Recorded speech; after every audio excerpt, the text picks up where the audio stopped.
Hello friend, welcome to my YouTube channel.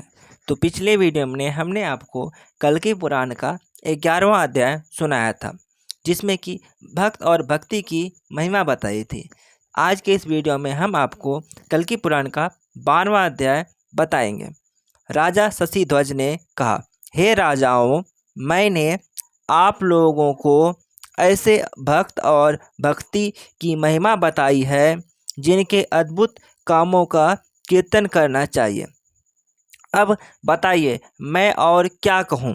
राजाओं ने कहा, हे राजन, आप तो महान वैष्णव हैं और सभी प्राणी मात्र की भलाई के काम में लगे रहते हैं। फिर क्या कारण है कि आप हिंसा आदि दोषों से युक्त लड़ाई में शामिल हुए। हमने देखा कि सज्जन अधिकांश रूप से अपने प्राण, बुद्धि, धन एवं वचन द्वारा विषय वासना वाले प्राणियों की भलाई करते हैं। राजा शशिध्वज ने कहा, सतोगुण, रजोगुण और तमोगुण वाली प्रकृति से ही द्वैत भाव प्रकट होता है। यह प्रकृति ही काम रूपणी है, यानी इच्छा रूपणी है, और इस प्रकृति से ही सभी वेद और तीनों लोक पैदा हुए हैं। वेद तीनों जगत में धर्म की स्थापना और अधर्म का नाश करके विषय भोग की इच्छा रखने वाले लोगों में भक्ति पैदा करते हैं।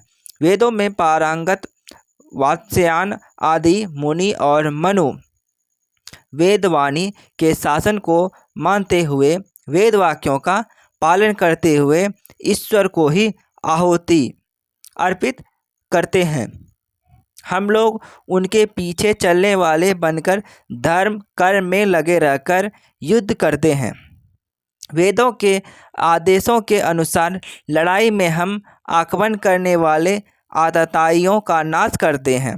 सभी वेदों के जानने वाले विद्वान भगवान वेद व्यास जी ने कहा है कि यदि ऐसे व्यक्ति की हम हत्या करते हैं जो हत्या के योग नहीं है, तो हमें जैसा पाप लगता है वैसा ही पाप हमें तब लगता है जब हम किसी की हत्या के योग्य जीव को बचा देते हैं। ऐसा आचरण न करने से इतना अधर्म होता है कि जिसका प्रायश्चित नहीं है। यही कारण है कि मैं युद्ध के मैदान में कठिनता से जीते जाने वाली सेना का नाश करने में तत्पर होकर धर्म, सतयुग तथा कल्कि जी को ले आया हूँ। मेरे विचार हैं कि यही असली भक्ति है। अब इस विषय में आप अपना अभिप्राय बताइए। इसके अलावा मैं वेद वाक्य के अनुसार अपने कहने के समर्थन में प्रमाण दूंगा। भगवान विष्णु सर्वत्र व्यापक हैं, यानी सभी जगह वे मौजूद हैं। तो उस हालत में कौन मरता है, किसको मारा जाता है? कहने का मतलब है कि मरने वाले में भी वही विष्णु है और मारने वाले में भी वही हैं। जब वध करने वाले श्री विष्णु हैं और वध किए जाने वाले श्री विष्णु हैं, फिर किसकी हत्या होगी?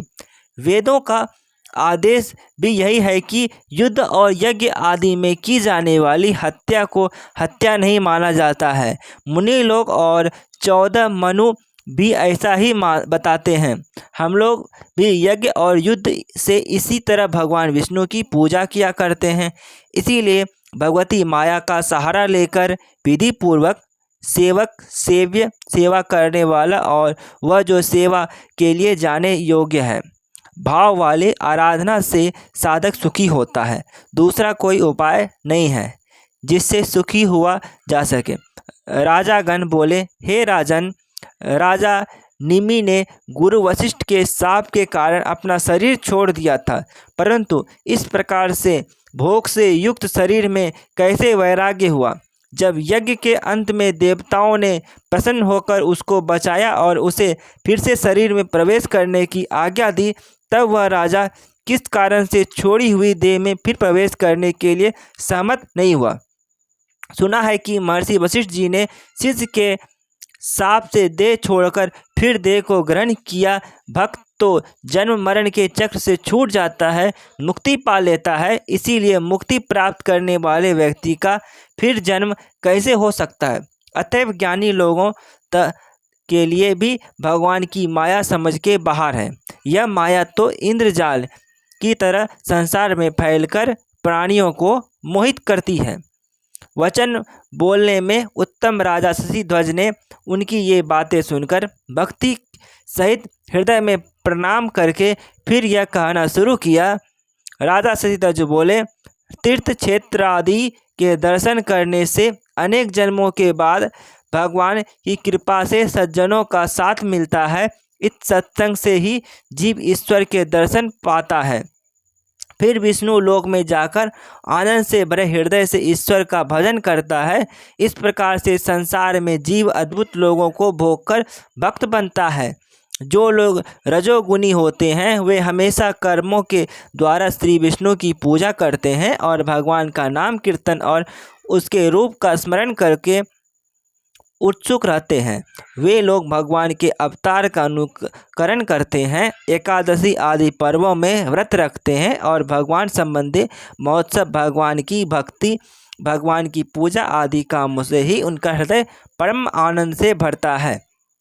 अतएव ऐसे सभी भक्त लोग जिन्होंने स्वयं भोग फल को प्रत्यक्ष देखा है, मोक्ष के लिए प्रार्थना नहीं करते हैं, वे भोगों को भोगते हुए ही जन्म ग्रहण करके हरि भाव को प्रकट किया करते हैं। भक्त लोग भगवान नारायण के ही रूप हैं। उन लोगों से ही सारे क्षेत्र और तीर्थ पवित्र होते हैं।